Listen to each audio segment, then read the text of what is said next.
Today, I'm joined by Pastor David Kaywood.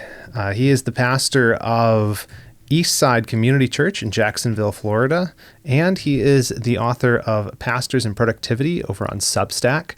And I wanted to talk with you today, David, because we are both interested in productivity, and I love what you've been doing with Pastors and Productivity. So I thought it'd be fun to do an episode just talking about this area of productivity and specifically how it affects pastoral ministry. Yeah, I'm very eager to be with you, Reagan. So thanks a lot for having me on the show. Now, you were saying before we jumped on, you guys did not get the snow. I just heard this morning you guys got, well, the top of Florida got some snow, but it didn't quite reach you guys, huh? Didn't reach us. In Northeast Florida, people are freaking out because we don't know what to do when it drops in the 30s. My son wanted to see snow, but so far here in Jacksonville, no snow, and I'm happy about that. Nice. Well, as I've been writing and talking about personal productivity over the years for Christians, there's always been a contingent of people who listen to my stuff or watch my stuff that are pastors. I usually average, it's about a third of the people, even that are in our academy. And with that, I've done some pastoral ministry myself. I've gone through seminary. I know a lot of pastors. It seems like there are a lot of unique challenges, productivity challenges for pastors particularly. I was wondering maybe we could talk about some of that. What do you see as some of the challenges that face pastors that are maybe unique to the ministry?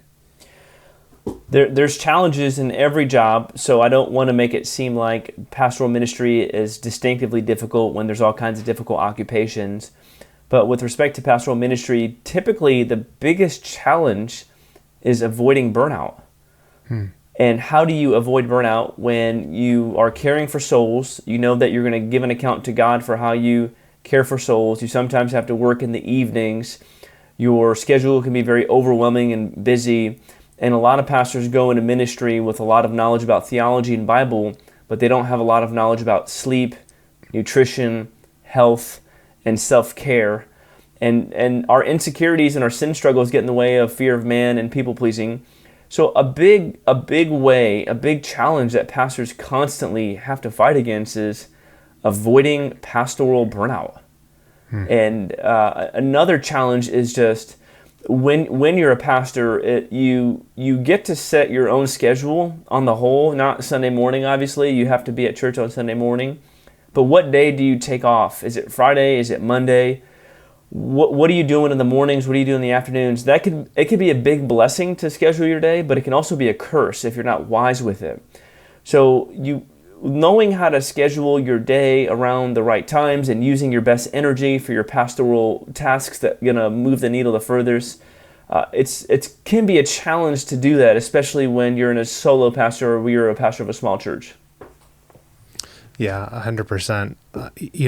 I was doing a workshop at a pastor's conference a couple of years ago, and it was on time management. I can't remember the exact topic, something to do with productivity, obviously. And I remember I kind of casually brought up talking about this idea of scheduling and what you do on your day off. And one of the things that was interesting in that conversation was I got a lot of protest about the idea of even taking a day off. And it was funny because it was split. It was all the young guys who were either seminary students or they were early in the pastoral ministry.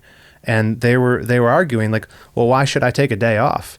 I asked people to volunteer on Sunday. Why should I take a day off in addition to a Saturday? And all the older guys were pushing back on them, and they were like, bro, you need to take time off. It is a lot that gets taken out of you on Sunday. You are not getting a weekend. And I thought that was an interesting microcosm, and on this topic of burnout, I feel like the guys that have been in ministry for a long time, if you get to know them, they have some of these soft skills that you don't even realize, like the time management skills. They've learned that. Someone mentored them typically or discipled them into some of those things. And I think a lot of guys who are younger or maybe who have already flared out and left the ministry, somewhere along the line, it just didn't get communicated to them. They didn't learn these things that you're not going to find them, how to create a schedule, how to set goals. You're not going to find that specifically laid out for you in the scriptures. You're probably not going to have a class in seminary about it. but someone's got to teach it to you, or you're just going to fall apart. Yeah, you really are. I find it hard that someone would push back on taking a day off when it's mentioned as one of the 10 commandments, the fourth commandment. And there's a theological, biblical debate about, does that still apply today or does it not apply today? But I mean, just kind of common sense wisdom that if I take one day off per week, not exclusively to be more productive for the future, but so I can enjoy my redemption, enjoy my salvation, worship the Lord, spend time with the Lord, trust the Lord for provision in the future. It really seems like a no-brainer to take one day off per week. And sometimes young pastors might push against that for zeal, but if you want to last for the long haul, you really, the fourth commandment is going to be your best friend. There's debates about how to apply that, but I do think every pastor should take one day off per week. Learning how to do scheduling and time management, what I've found is that a lot of pastors really just go with their intuition and gut. Because you work with souls and you work with other people all the time, you kind of pick up patterns on people. And sometimes these patterns of being intuitive and knowing what to do next can hurt you if you're not more sophisticated and structured with how am I going to spend my Mondays? How am I going to spend my Tuesdays? When am I going to do sermon prep? What app should I use, or when should I really create goals? How do I do this? So it's good to have intuition, and I know it's not easy to learn it. That's why I have Pastors in Productivity to help pastors learn it. But you can't just rely on your intuition all the time, because sometimes your intuition will lead you down the wrong direction, and you really do need some kind of schedule and structure for your week. Yeah, I think that's well said. And I think there's that balance of kind of the deep work required to do pastoral ministry, preparing messages, digging into the Word, prayer. You trying to balance that with the people work, which is a lot more unpredictable and has, it's kind of like if you ever put like a marshmallow in the microwave and turn it on, it just starts expanding. Yeah. Like with if you don't, have some structure to your life, the people stuff will take over everything. And pastors, they are shepherds, they want to shepherd people, but there are other realities too. And I think, you'd mentioned people pleasing can be part of it. A lot of guys that get into the ministry because they want to serve people, obviously, but you can quickly become, it seems to me, a slave to the opinions of others, slave to like whatever the whims of people are, and let them always dictate your schedule. And likewise, the opposite can happen, right? Like you can become so structured that you kind of just cloister yourself in your office, and you're like, I work on the sermon, I don't talk to anybody. Like if you need pastoral care, talk to so-and-so, right? So there's a balance, right? Yeah, there really is.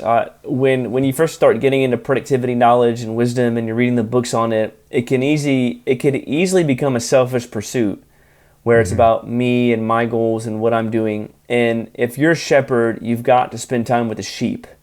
But you're really not a shepherd if you're not spending time with sheep. But I just read a Twitter thread actually from this guy named Caleb Morrell. I think he's with Capitol Hill Baptist Church. He did a Twitter thread on how Mark Deverett prepares his sermons. And it was interesting. I would never copy his sermon process. He starts like on Friday and does a whole bunch of work on Saturday, and I need to start on Monday. Like I could never uncritically copy someone else's method. But at the end, he made a comment about like preaching is the primary way you serve your flock. So that you may or may not agree with it, but you absolutely need to have those times where your best energy is saved for sermon prep, and you're able to close the door at the office or at church. Sometimes people get offended at church if you close the door because it seems like you're exclusive, so you want to be careful with that. But I'm always reminded that Jesus was interrupted all the time and inconvenienced all the time. And if you are productive and you know the systems and structures and tactics and tools and tips and tricks, it actually helps you prepare for the interruptions even more. If you don't have productivity knowledge and you don't know how to create goals or how to create a schedule, being interrupted and inconvenience is going to increase your anxiety and stress. I really, really admire pastors who are gentle. The older I get, the longer I pastor, I love talking to a pastor who's gentle. And when you talk to someone who's really productive, you can interrupt them, who loves the Lord, and they won't make you feel like you got to go do something else. I think that's a challenge of pastors, is that you want to be productive, you want to get things done, but when you're interrupted or inconvenienced, you've got to respond with gentleness and humility. And having productivity knowledge will help you to do that.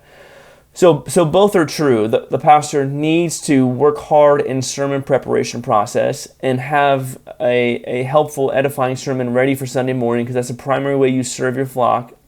But a real pastor is with his people. And when you are inconvenienced, gentleness and humility are key, but having that productivity knowledge will help you. Like when I'm interrupted or inconvenienced, I never think, oh no, I'm not going to get it done. I'm not going to be able to get it done. I'm not going to finish my sermon. This is really throwing me off. I have it so down with my apps and my morning routine and everything that I know I can just move things around pretty easily. But had I not had that productivity knowledge, being inconvenienced would make my life more difficult. That's part of the vision for helping people with pastoral productivity. Is ministry is hard enough. You don't need to make it harder by shooting yourself in the foot. And I just notice a lot of pastors shoot themselves in the foot. And so I think of Galatians 6, where Paul mentions to bear one another burdens. Like, I'm trying to bear your burdens because I know this job is hard. Let me help you make it a little easier. Ministry is hard enough. Don't make it hard on yourself. Learn the productivity knowledge, but knowing that when you're inconvenienced, you've got to be gentle and humble, because shepherds need to love their people and be ready for them.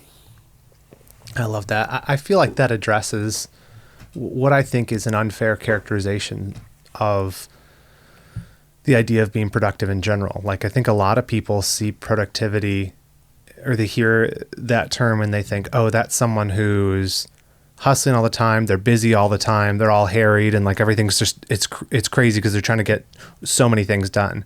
Like, to me, I'm like, it's the exact opposite. It's the disorganized person that's like, when you're trying to have a conversation with him in the church lobby after the service, who's like looking over your shoulder because he was supposed to meet this person or drop that thing off, and like he's got 1,000 things bopping on his head because he's got no system to keep him in. And I think it's a total misnomer to say that if you get into productivity, that means you're going to be like a super busy type A type person. No, it's just simple systems. Right? I mean, like you're just getting organized. You're taking responsibility for the high calling you have and trying to handle it well. So I think that's a great observation. I was going to ask you, I think I got this from your website. You said, you cited a statistic about burnout that it was like 60% of pastors burnout leave the ministry in the first 5 years, and it's like 80% by 10. Is that right? Does that sound right to you? Yeah, 60% of pastors quit within the first 5 years, and 80% of pastors quit within the first 10 years. Dude, that's like devastating. It's almost hard to believe. That's so hard crazy. To believe. It really is. It's insane. And what do you think the factors are to that? Because I mean, that's like one of the main things you're trying to help guys not do is burn out. Like, what do you think the factors are? You know, I can't really say for every single situation, but sometimes pastors just go into churches that are just really unhealthy, and the church wasn't a good fit for you. And sometimes it's because pastors they move too fast. You really have to space out when you want to make changes in the church and go slow, and they go too fast and they blow things up. Sometimes it's because of the need to feel seen and successful and needed, so they work too much or work too hard. They don't take that day off. Sometimes it's because they lack self-care. They're not exercising. I'm a huge proponent of exercise, nutrition, and sleep. I don't think we need to divorce the spiritual from physical. I think we're interconnected beings, and taking care of yourself is not selfish. You can't really take care of yourself if you can't take care of other people. Other times I would say this, that pastoring isn't exactly what I thought it was going to be. You know, I think there's a degree of me that you watch John MacArthur or John Piper or Tim Keller, and they're standing in front of thousands and they're writing books and they're well known, and you want to go into ministry, like that's going to be me one day. And then you get in ministry and it's not you, and it's 72 people and half of them don't like you, and the publisher said no, and you're not, it's hard to provide, and it's just difficult. It's difficult. So sometimes pastors burn out because of the things that they're doing, but sometimes, frankly, it's because the churches aren't taking care of their pastors as well. And so there's a responsibility on churches, particularly elders, to have good bylaws and constitution and take care of the pastor and his family really, really well. It's really a heartbreaking statistic. Of course, there's Satan, his servants and their works and evil and trying to destroy pastors. That's part of it as well. But it's difficult. And there's probably a category too that some people don't have the temperament to be a pastor. And you just kind of discover that. You can only discover that after becoming a pastor. So once you really get crushed in ministry and get disappointed, and then you wake up and you realize, okay, am I going to still do this or not? And I can quit, which is a viable option. In secular work, you can glorify God and as doing anything else. But if you're going to last for the long haul from there, you've got to be in a church that fits your personality. You've got to live in a city that you and your wife love. It's going to be difficult to minister to a people, and if you despise the city you live in. I know there's Jonah and there's exceptions to that, but on the whole, you need to love where you live. And you've got to be in a place where you feel like you can use your spiritual gifts and flourish. And that's not always easy to find. So we live in a fallen world and our bodies don't work the way they should. We've got Job and Ecclesiastes to show us that sometimes pastors do all the right things and then they get let go or they burn out, and it's not always clear. So we do need to make some space for mystery here and recognizing that living in a fallen world, that sometimes you can do all the right things and just for whatever reason not make it. Yeah, and like you were saying before, there's so many factors that are outside your control, but you don't need to make it harder on yourself by shooting yourself in the foot and not having good systems. Absolutely. So what are some of the, essential systems? And we can talk apps if you want, things like that, specific tools, but I'm thinking higher level, what are the different systems a pastor should have in place that are going to enable him to bring a little bit of order to the chaos, bring a little bit of regularity to his ministry and be productive in his work? Well, are you still going to write a book on morning routines? Is that still in the works? I'm hoping so. I have one chapter of it in the Redeeming Productivity book, and I have so many notes and stuff. I probably have enough for a manuscript. So I want to at some point, but I haven't done it yet. Yeah, I think you said when we were talking earlier that at some point you were going to do it a self-published book too. Yeah, maybe not. I don't know what your plans are, but morning routines to me are huge. And there is this business guy named Alex Hormozy. I don't know if you've ever heard of him. He puts out some really good business content. But he is not a fan of morning routines. But a big staple, and I've been struggling lately with this season of life that I'm in, but it's having a morning routine. And you don't want to do too much with it, but mine is Bible reading, prayer, reading a book for 15 minutes, and then sometimes I exercise, and sometimes I write 500 words. It just depends. Huge on the morning routine. I do the big three. So I look at my app. I do use Todoist. I know there's... Todoist is so well known that some people prefer to use other apps. I use Todoist, and then after doing my morning routine in the morning, I open up Todoist, and then I pick my big three. So I practice the big three where I pick out the top 3 tasks I absolutely need to get done that day. The big three doesn't mean I only get 3 things done, but it means that those are the 3 most important things I must get done. Usually it's sermon prep, like writing community group questions, writing material, some kind of content creation. I don't wait until Friday to write my sermon like John Piper did and Mark Dever did. I do it on Monday morning. I can't wait till Friday. I would have an aneurysm if I waited that late into the week to do that. I don't know how they do that. So I do a little bit. It would stress me out. Oh, man. Oh, man. Waiting till Friday and then spending 6 hours on a Saturday to do your sermon, that's I need to have 95% of my sermon done by end of day Thursday. That's how I like to roll. So usually I write down and a Post-it note. I find that planners, and this is just me speaking, I might change my mind, planners can be so overrated and so expensive. There's all kinds of planners. I'm like, it's a piece of paper. Just get a pen and write down. I don't want to complicate it. That's my view. Maybe you can change my views on that, Reagan. But I usually just write down the top 3 things I need to do, and then I time block it. And so sermon prep is from 7 to 9:30 a.m. And then community group questions, 10 a.m. to 10:30 a.m. And then 11 a.m. to noon as some kind of content creation or writing, preparing a devotional for an elders meeting, whatever it is. So I pick 3, I write them down, and I give a lot of times to it. And then I'm a huge fan of the Pomodoro technique. Is that Pomodoro? How do you say that? I don't know how you say it. Yeah. I think it's Italian. Yeah. Say it in Italian. Yeah. So that's one of my favorite productivity hacks is work for 25 minutes, rest for 5 minutes, work for 25 minutes, rest for 5 minutes. You do that 4 times, and then you take a 15-minute break. And then you go back and do it. I like to count how many I get in a day, and my goal is 6. So I put 6. I try to do 3 hours of deep work. I'd prefer 4 in this season right now. Getting 4 is difficult. We hired a new staff member in September, and I got to spend a lot of time with him. We're going to hire another new staff. We hired a part-time staff member, so all of them are reporting to me, and I've got to spend a lot of time with them. So I can't just do as much cognitive work as I'd like to do. That's what I get energized with. I do the Pomodoro technique, and then it's so important to say that when you're taking that 5-minute break, you don't use it to check Twitter or email, because there's something called attention residue, and Cal Newport talks about this in his excellent book, Deep Work, that if you take a break and you look at Twitter or email and you think it's an innocent 5-minute check and you go back to writing your sermon, part of your brain is still on Twitter. And it takes like 25 to 30 minutes for your brain to fully recover from that and get back into the mode. So you really don't want to be doing those innocent little checks during your deep work. I try not to check email at all until 11 a.m. or noon. I don't do that perfectly. And then from there, my afternoons are typically structured around people and admin. I typically try to do mornings for God, my private devotional time for God, mornings for content creation, work that I'm creating, afternoons for people and admin, and then evenings for family and people.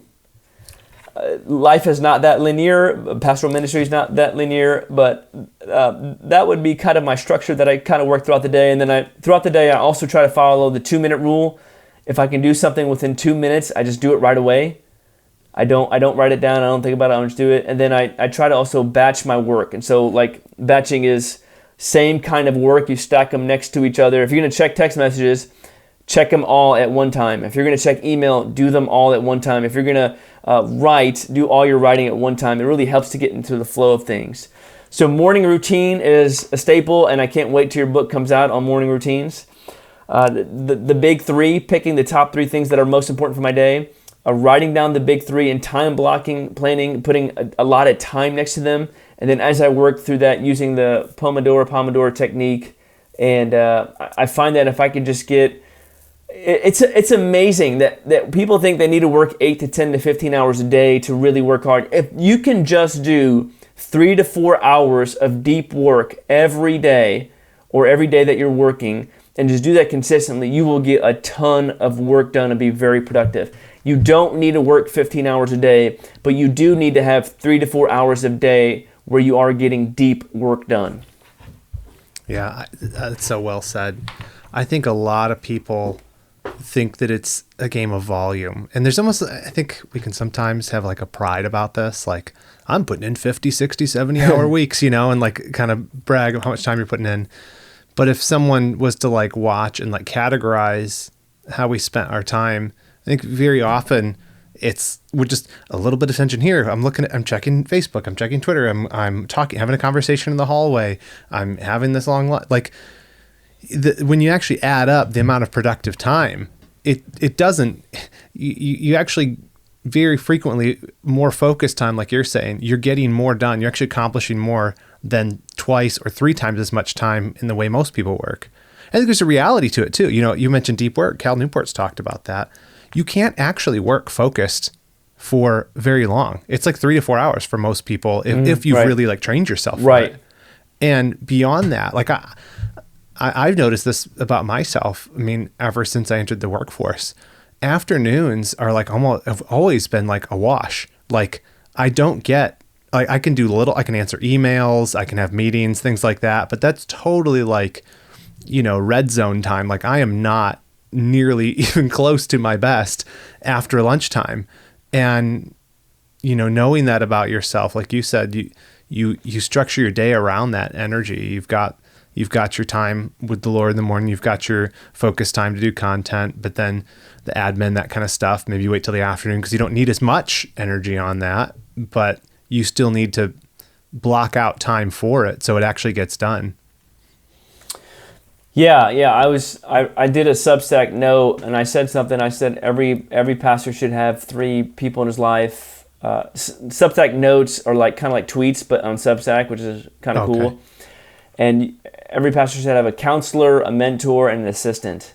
And it's not always possible to have all 3 in all seasons of life, but it'd be nice. And we mentioned deep work and really focusing on your priorities, which would be personal holiness and staying qualified, which would be sermon preparation, giving your best energy to sermon preparation, which would be leadership in general, shepherding and counseling. I've got a post called Pastoring Productivity and Priorities, and it's the essence of pastoral productivity is identifying your most important tasks that you need to get done and tailoring your best energy around those things, and then saying no to everything else or delegating everything else that other people could do. So it's crucial to delegate. I just met with a guy this morning to delegate some things, and I realized that I was getting slightly impatient because he couldn't perfectly read my mind fully the first time I was talking. I was like, what do you mean you don't understand how to do this right away? So I was like, wait a minute, he doesn't know yet. He doesn't know about this app. He doesn't know this. Say it again. He's never done this before. It is hard to delegate. It takes a lot of upfront work to do that. But if you could do that, it'll free you up to do your most effective priorities. The worst thing you can do as a pastor is spend time writing email newsletters and doing Facebook post updates and attending meetings that have nothing to do with your priorities, and then pat yourself on the back to think, wow, I'm really successful, I was productive today. It's so easy to self-deceive yourself into thinking you're doing the Lord's work or you're being effective when you're really spending a lot of time doing things that aren't priorities. So much of being a pastor is about identifying your priorities and being effective. You can have a heart for Jesus, be totally saved, love the Lord, love ministry, and still be ineffective in ministry. And knowing how to tailor your day around your task and your energy will make you more effective. I remember listening to a podcast with Jonathan Lehman and John Piper and Mark Deveron preaching, and Lehman asked Piper, if someone is preaching and they're not effective, do you think they should step down? And it was like, absolutely. Appreciate your heart, appreciate your love, but evaluating what is effective is subjective, but you do not want to be the pastor that says, I got some tasks done, I had a good effective day, when really the tasks that you got done weren't the tasks that God was asking you to get done, or weren't the tasks that were part of your job description. The main job description is being holy and qualified, sermon preparation, leadership, shepherding, general counseling, some of those things. So you really need to identify your priorities and tailor your best energy around those priorities. Well said. Well, let me ask you something. There was an article this last week, and if you haven't seen it, then we can talk about something else. But I think Charlie shared it, and it was from T.M. Suffield. He writes on nuwalk.uk, and it was on it was like a case against executive pastors. Did you happen to read this? I did not see it. I did not see it. What was the name of the article? It's called Against Executive Pastors, which is quite the provocative title, but his thesis basically is, there's a rise of this role, the executive pastor in churches. And in many ways, it's sort of an answer to modern pastoral ministry, modern church, how we've set up, the evangelical churches in America in the 21st century. There's so much admin work. And so bringing on a person who's gifted in administrative duties, that's become a more and more common thing. And so he makes a couple arguments. One is he kind of critiques the title itself. He's like, well, primarily what they're doing is deacon work. Like, do we really need to give them the title pastor? Why do we do that? But he gets deeper with it. And I just thought it was a very interesting, I'm not sure that I agree with all of his conclusions necessarily, but I thought that it was it was a good thing to bring up and critique this idea of that, because that is something that, just for even in my own experience, I've been approached about pastoral roles, and it's always like, we could use someone who's productive to be an executive pastor and kind of take care of the admin stuff. And I'm like, I get that. And there is like, that's obviously like a valuable area of service. But to me, the thing that resonated about the article is like, man, when would I actually do pastoral work though? And so anyway, I this is totally out of left field. I know I'm throwing this at you, and we don't have to publish this part if you're not interested in talking through it, but I'd be curious if you thought about that at all. Just the larger picture of how modern pastoral ministry, like the responsibilities of pastors that go beyond, you think Acts 6 and the apostles saying, hey, we got to get some guys in here who are full of the Holy Spirit and are qualified to be servants, to be deacons, because we need to focus on ministry of the word and prayer. We can't, spend our time just waiting tables. So let me just dump all that in your lap and say your thoughts. Yeah. So I found the article, which I'm eager to read, but Challenge responded to it? No, he just, I think he shared it in an a la carte. Oh, got it. Got it. Yeah, I mean, I need to read that article, and don't be surprised if I write a response article to it now. That'd be good fodder for the Substack. Yeah, interesting to hear your extended thoughts once you've read it. So I need to go back and read it, but I'm for executive pastors because I'm a lead pastor, and I wish that I had an executive pastor. And I kind of like the model of all the staff members reporting to the executive pastor, and then the executive pastor reporting to me, and then me reporting to the elders. It would totally free me up to do all kinds of other stuff that I don't want to do. At the same time, I understand the word executive sounds business-y, but I think it is wrong to say this is just deacon work. There are certain kind of pastoral tasks and meeting with people and souls that would require a elder level kind of guy that's very directive or administrative. So let me look at that article more, but on the whole, I'm for the idea of executive pastor, even if we get rid of the word executive in the title. I like it. Well, there's your article title, for executive pastors. Yeah, let's go. It could be your response. There you go. I'm going to do that. I'm going to think about doing that. I like it. Yeah, I think it's such an interesting thing. Like, maybe we do romanticize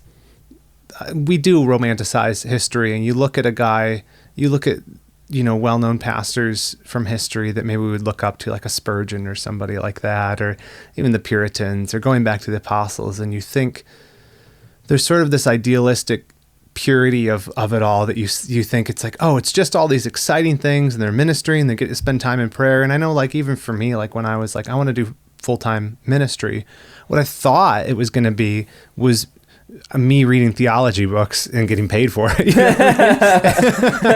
and like hanging out with people. And it's a lot harder than that. And then there's this whole part no one really tells you about, which is you also have to figure out administration, and whether you have people, hopefully you have people help you with that, like deacons or other staff or volunteers. But I think a lot of guys we've talked about that, but like totally unprepared for the administrative part of it, and perhaps don't recognize that even historically, like this has always been a part of pastoral ministry. Like if you've read, Spurgeon's autobiography, you're just like, what an unbelievable workhorse that dude was. Outside of the pulpit, he was doing so much administrative stuff. He had structure to his life. And it wasn't that, he had kind of, speaking of crazy, like patterns for preparing sermons, he did the Saturday night special type thing. But he was doing so much stuff throughout the week, so many like productive type things, that I think people don't recognize that the whole of ministry, there's a greater breadth to it than just teaching and preaching. There's a administrative component that is not a necessary evil, but actually part of your duty of stewarding that well. Yeah, I think Spurgeon is a great example because if we're going to look to our heroes of the past and understand church history to see how should we be pastoring today, we should look at the models. At the same time, Spurgeon was a freak of nature, so to speak, and was unusually gifted. I did see that article by Challies on should you read at least one Spurgeon biography, and I have read one, very encouraged by it. But let's not forget that Spurgeon also had tremendous depression. Mm-hmm. And towards the end of his life and towards the end of his ministry, he talked about fighting depression like fighting the mist. And there was a story, I'm going to botch it, but Spurgeon was getting on a train and he was flying first class or driving first class, and someone else saw him who was jealous of his ministry success and said something like, so you're flying first class? I'm not going to spend the money on that. I'm trying to save the Lord's money. And Spurgeon replied, I'm going to spend the money. I'm trying to save the Lord's servant. He was trying to save himself. Because he was so depressed, he didn't see that it was that bad to spend money on himself. And I appreciate that story, which I probably just botched. But Spurgeon was tremendously afflicted and really struggled. And I wonder, and I love Spurgeon. I have the greatest admiration for it. I wonder if because in his day there was a lack of awareness about self-care that he didn't really realize that he was kind of working himself to death. But to your point, yes. I mean, just the idea of ministry somehow is exclusively related to reading and or being with people. We need the structures and systems to be able to effectively do ministry. And administration is a spiritual gift. Mm-hmm. And if God in his wisdom ordained a world to where administration is a gift, why would we neglect it? That doesn't mean that you have to be particularly good at administration. I think the Greek word for administration comes from to manage a ship. So if we're managing ourselves well and we're managing a church, that means that and if we want to do everything in such a way that is done decently and in order to reflect the Trinity, right? So that's why we do things in order, because the Trinity is in order, and we want to reflect the Trinity.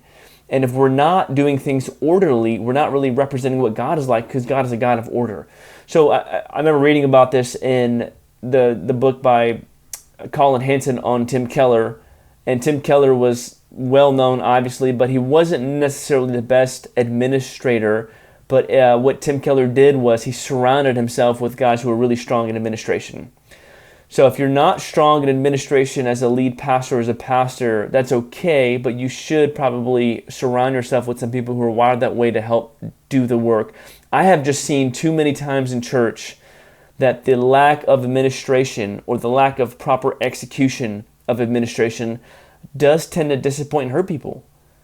It does. The danger is if you're too administrative and you're too bureaucratic and too institutional, you can come across as a military business, and you don't want to be that. You want to keep that family-loving feel. But if you're too much on the lovey-dovey relational feel and you don't have administration in place, you're just going to set people up for hurt down the road. Yeah, kind of over-promise, under-deliver. That's right. Kind of related to that, I wanted to talk to you a little bit about, maybe we could fall under the category of boundaries, but this whole idea of ministry, life balance, how to discern like where you draw the line with certain things. Because as you mentioned, part of the uniqueness of ministry is like your time is kind of self-directed. And so you can be lazy with that, and kind of be like, okay, like I cut out every day at noon and that's good enough, as long as the elders don't fire me, I'm good. Or you could go, which I think is the more common problem, is you never stop, every night you're trying to catch up on this next Bible study you're doing visitation, all this stuff. And like all good things, it's not like you're at the brothel, you're doing good things, but you're destroying yourself. What are maybe some things guys could be thinking about or principles to appeal to in this area of how do I, especially guys with families, how do I balance being available to people, being a servant of all, with, hey, I also need to serve my family. I also need to take care of myself, so that I can be in this for the long haul. Yeah, that's a great question. I would encourage pastors to select the amount of hours that you'll work in a week and don't go over it. So let's just say you pick the number 40 or 45 or 50.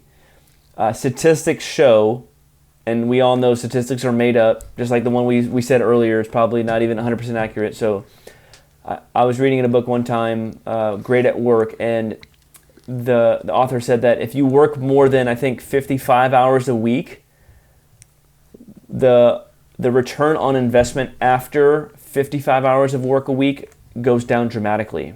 Mm-hmm.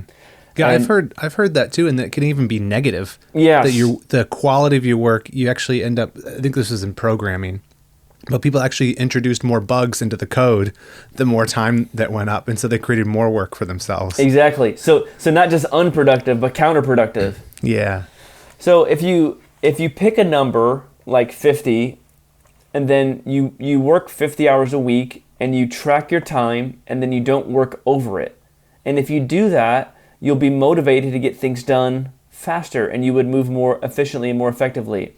Sometimes pastors are like, I'm working 60 hours a week, and you often hear the word brutal. Ministry is so brutal. I'm working night and day.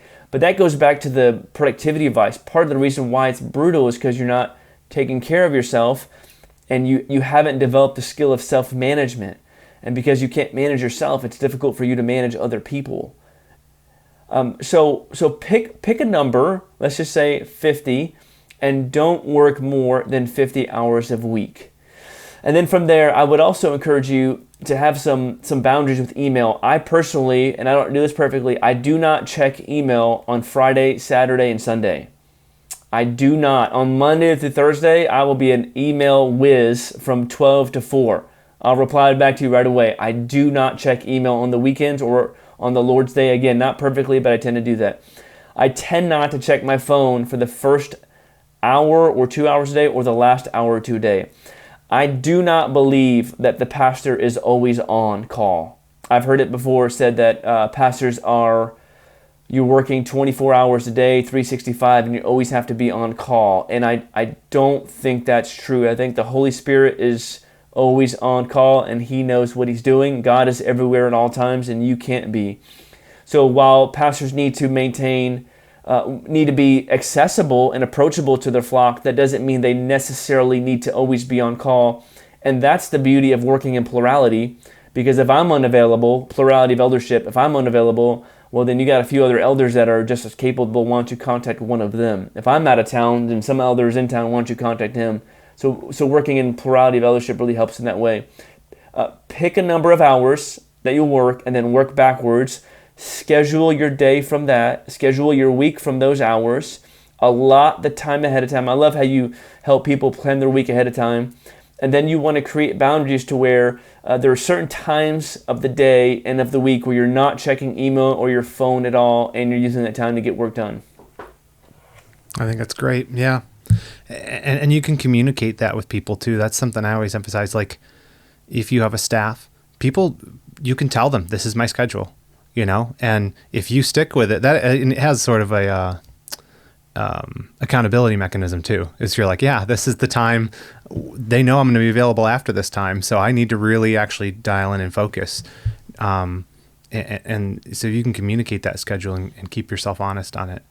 There is what is it called? Parkinson's law, that kind of a lot of this appeals to. It's kind of the tongue-in-cheek thing that says work expands to fill the time allotted to it. Yeah. And like, I found that to be absolutely true in my life. Like, if you have, when you're a college student, if you have to get the paper done, you have to turn it in by midnight. Somehow it gets done. It might not be a good paper, but it gets done. But if you have 6 weeks to work on it, it takes 6 weeks. And constraining yourself with 50 hours, like you said, or whatever that number you choose is, or like you said with the time boxing, that's the same reason that works. Is you're saying, I only have an hour to do email today, so I better get through this inbox. Or I only have 2 hours to work on this sermon today, and so I'm going to dial in. I'm not going to waste this time.